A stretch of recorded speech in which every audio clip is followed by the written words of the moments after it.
नमस्कार दोस्तों। तो आज की जो हम वैकेंसी देखने वाले हैं वो महावितरण की तरफ से जो वैकेंसी है वो हम कवर करने वाले हैं। तो ये जो महावितरण की तरफ से जो नोटिफिकेशन आया हुआ है उसके दो पीडीएफ है, दो एडवर्टीजमेंट है। तो हम दो वीडियो में ये दो जो रिक्रूटमेंट नोटिफिकेशन है वो कवर करने वाले हैं। ये जो है पहला नोटिफिकेशन है।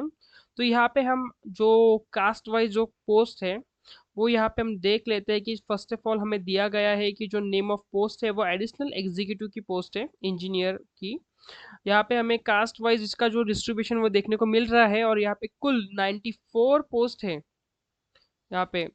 और इसी के साथ यहाँ पे जनरल, वुमेन्स एंड डिसेबिलिटी, ये सब जो कोटे हैं ये सभी कैटेगरीज में हमें जो डिस्ट्रीब्यूशन है यहाँ पे देखने को मिल रहा है रिजर्वेशन के। तो आप जिस भी रिजर्वेशन में बैठ रहे हो, आपके पास जिस रिजर्वेशन का सर्टिफिकेट है, गवर्नमेंट अप्रूव सर्टिफिकेट है, तो आप उसी कैटेगरी में फॉर्म फिलअप कीजिए। तो जो कि आपको जो सिलेक्शन का चांसेस है वो और भी बढ़ा देता है। इसके बाद जो सेकंड पोस्ट है वो है एडिशनल एग्जीक्यूटिव इंजीनियरिंग सिविल की जो पोस्ट है। यहाँ पे एनटी के लिए 1 पोस्ट, जनरल के लिए 1 post, OBC 1, general 1, SBC 1, woman 1 and open के लिए 2 पोस्ट है। ऐसे टोटल करके यहाँ पे 5 पोस्ट है। और बाकी यहाँ पे जनरल पोस्ट 4 और वुमन के लिए 1 पोस्ट है। बाकी यहाँ पे जो रिजर्वेशन है यहाँ पे पोस्ट उसके लिए अलॉट नहीं हुए हैं। यहाँ पे जो थर्ड पोस्ट है वो है डेप्यूटी एग्जीक्यूटिव इंजीनियरिंग की। यहाँ पे भी आप देख सकते हैं, यहाँ पे कुल 69 जो पोस्ट है हमें देखने को मिल रही है। जनरल यहाँ पे 44 पोस्ट है, वुमेन्स के लिए 22 पोस्ट है। और बाकी स्पोर्ट्स एंड जो अदर जो कैटेगरीज है उनमें यहाँ पे 3 पोस्ट डिवाइड हुए हैं। इसी के जो चौथा जो पोस्ट है वो डेप्यूटी एग्जीक्यूटिव इंजीनियर का पोस्ट है। यहाँ पे भी कुल यहाँ पे टोटल जो है 12 यहाँ पे वैकेंसीज है। जनरल के लिए 9 एंड वुमेन के लिए 3।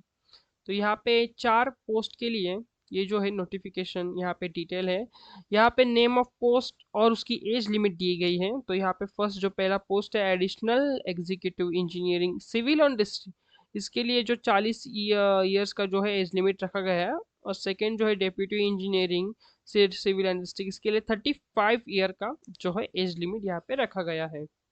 यहाँ पे अपर लिमिट जो रिलैक्सेशन है वो कास्ट वालों को जरूर मिलेगा, यहाँ पे लिखा हुआ है, वैसे मेंशन भी किया है। आपको एक बार ये जो पीडीएफ है वो जो नोटिफिकेशन है आपको जरूर पढ़ना है। इसी के साथ यहाँ पे देखें तो हम name of the post additional executive, यहाँ पे बैचलर डिग्री और एक्सपीरियंस, यहाँ पे 3 कैटेगरीज हमें दी गई है। तो आपको जो है एक्सपीरियंस आपको ध्यान से पढ़ना है कि यहाँ पे बहुत सारी जो पोस्ट है, मतलब यहाँ पे जो दोनों पोस्ट है इंजीनियर एग्जीक्यूटिव और इंजीनियर जो सिविल और डिस्ट्रिक्ट का, तो यहाँ पे ऑलमोस्ट इसका जो एक्सपीरियंस है वो काफ़ी हद तक मैच करता है। इसी के साथ जो बैचलर डिग्री है in electrical engineering and technology यहाँ पे मांगी गई है। यहाँ पे नीचे जो है यहाँ पे जो एडिशनल एग्जीक्यूटिव इंजीनियर का जो सिविल का पोस्ट है वहाँ पे जो है सिविल इंजीनियरिंग टेक्नोलॉजी का जो है यहाँ पे डिग्री मांगी गई है। इसी के साथ अगर हम नीचे आते हैं तो यहाँ पे डेप्यूटी एग्जीक्यूटिव की जो पोस्ट है यहाँ पे bachelor degree in electrical engineering and technological मांगा गया है। यहाँ पे 3 ईयर का, मतलब 3 ईयर्स का जो है एक्सपीरियंस मांगा गया है। इसी के साथ जो लास्ट पोस्ट है डेप्यूटी एग्जीक्यूटिव इंजीनियर जो कि सिविल की पोस्ट है, यहाँ पे भी bachelor degree in civil engineering and technology and its equivalent, यहाँ पे भी जो है क्वालिफिकेशन मांगा गया है। और एक्सपीरियंस जो है मिनिमम 3 ईयर का जो एक्सपीरियंस है वो यहाँ पे मांगा गया है। तो यहाँ पे जो पे स्केल है वो पे स्केल कितना रहने वाला है यहाँ पे दिया हुआ है। जो एडिशनल एग्जीक्यूटिव इंजीनियरिंग डिस्ट्रिक्ट का सिविल का है वहाँ पे जो पे स्केल है वो 850 से लेके जो है 184475 तक हो सकता है। और यहाँ पे जो deputy executive engineer district and civil का जो पोस्ट है इसके लिए भी थोड़ा कम है, पर मतलब जो बेसिक स्केल है वो यहाँ पे दिया गया है। तो ये जो है वो एडिशनल एग्जीक्यूटिव इंजीनियर से जो थोड़ा सा पे स्केल कम ही रहेगा, क्योंकि ये जो हायर पोस्ट है और नीचे वाली जो है वो उसकी लोअर पोस्ट है। इसी के साथ यहाँ पे रिजर्वेशन दिया है। तो आपको ये रिजर्वेशन जो है वो आपको ज़रूर पढ़ना है कि आपके जो कैटेगरी का जो रिजर्वेशन है यहाँ पे as per the norms and as per the law कितना कितने परसेंट और कितना दिया गया है। इसके बाद हम नीचे चलते हैं। यहाँ पे जो है वो डिसेबिलिटी का जो कैटेगरी है, तो वहाँ पे कितने परसेंट डिसेबिलिटी, कौन सी डिसेबिलिटी, यहाँ पे सब कुछ मेंशन किया है। अगर आपको किसी भी आप डिसेबिलिटी को जो कैटेगरी से जो फॉर्म फिल कर रहे हो, तो आपको ये जो है वो चारों पोस्ट के लिए जो कौन सी डिसेबिलिटी की जो कैटेगरी है में आप बैठ रहे हो, ये आपको एक बार चेक करना है। इसके बाद मेथड ऑफ सिलेक्शन। तो यहाँ पे सिलेक्शन मेथड कैसे होने वाला है, टेस्ट ऑफ प्रोफेशनल नॉलेज, यहाँ पे 50 मार्क्स का जो क्वेश्चन है और टोटल 110 मार्क्स इसमें जो आपको रहने वाले हैं। उसके बाद जो है वो test general aptitude, for example test of reasoning, test of quantitative aptitude और टेस्ट ऑफ मराठी लैंग्वेज। यहाँ पे 40 20 20 करके क्वेश्चन होने वाले हैं। तो यहाँ पे कुल 130 जो यहाँ पे क्वेश्चंस हमें देखने को मिलने वाले हैं, और वहाँ पे 130 के लिए 150 मार्क्स अलॉट किए गए हैं।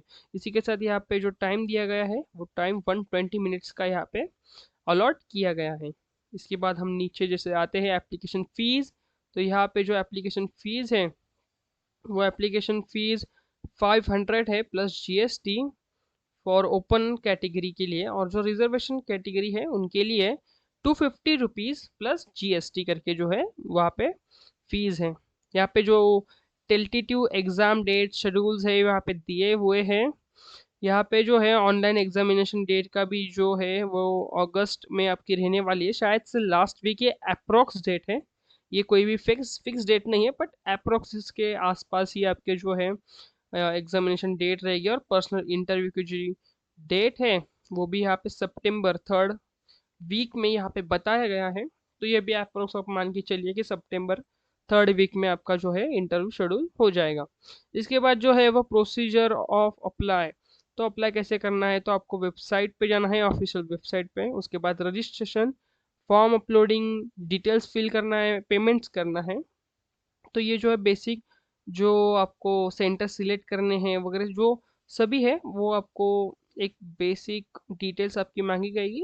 वेबसाइट पे आपको जाके फॉर्म फिलअप करना है, और आपको फॉर्म फिलअप में भी अगर कोई डाउट है और एल्स आपको कोई प्रॉब्लम है, इशू आता है, तो आप हमारे डिस्क्रिप्शन में दिए गए जीमेल पे हमसे कांटेक्ट कर सकते हैं। इसी के साथ यहाँ पे एप्लीकेशन रजिस्ट्रेशन, यहाँ पे जो स्टेप है वो फर्स्ट स्टेप है। उसके बाद पेमेंट ऑफ फीस का है, अपलोडिंग फोटोग्राफ्स का है जो 3rd स्टेप, और फोर्थ स्टेप यहाँ पे दिया गया है documents, uploading signature, left thumb impression and hand writing declaration. तो आपको ये जो है चारों चीज़ है जो है वो फॉर्म भरते समय, एप्लीकेशन भरते समय आपको ये चारों चीज़ करनी है। इसके बाद अगर हम नीचे आके देखते हैं तो यहाँ पे सब प्रोसीजर दिया है, पेमेंट दिया गया है, मोड ऑफ पेमेंट दिया गया है जो कि ऑनलाइन है। इसी के साथ जो भी आपको इंस्ट्रक्शंस दिए गए जो साइन के बारे में है, फोटो के रिजोल्यूशन के बारे में कि आपको फोटो का कितना साइज लेना है, कितना साइज देना है, कौन सी इंक यूज़ करनी है, यहाँ पे सभी जो इंस्ट्रक्शंस है आपको पढ़ने हैं। जो भी सिग्नेचर है वो कैपिटल लेटर में अगर आप कोई सिग्नेचर करते हैं तो वो भी एक्सेप्टेड नहीं है। बाकी सभी जो डिटेल्स है, जो इंस्ट्रक्शंस है, जनरल इंस्ट्रक्शन, वो आपको कैंडिडेट को पढ़ने पड़ेंगे। वो जो कैंडिडेट इंस्ट्रक्शंस होते हैं वो आप पढ़ के ही पूरा नोटिफिकेशन पढ़ेंगे, उसके बाद ही अप्लाई करना है। इसी के साथ ये पीडीएफ जो है हमने पूरा कवर किया है पोस्ट के बारे में, इसकी कैटेगरीज, फॉर्म फिलिंग वगैरह। अगर आपको डिटेल वीडियो तो चाहिए, महावितरण का फॉर्म फिलिंग का डिटेल वीडियो हमें चाहिए, तो आप कमेंट कीजिए फॉर्म फिलिंग, हम आपको पूरा डिटेल वीडियो फॉर्म फिलिंग पे लेकर आएंगे, जिससे आपको कोई भी अगर डाउट रहेगा तो वो तुरंत रिजॉल्व हो जाएगा। तो आज का ये था हमारे तरफ से अपडेट महावितरण का। धन्यवाद।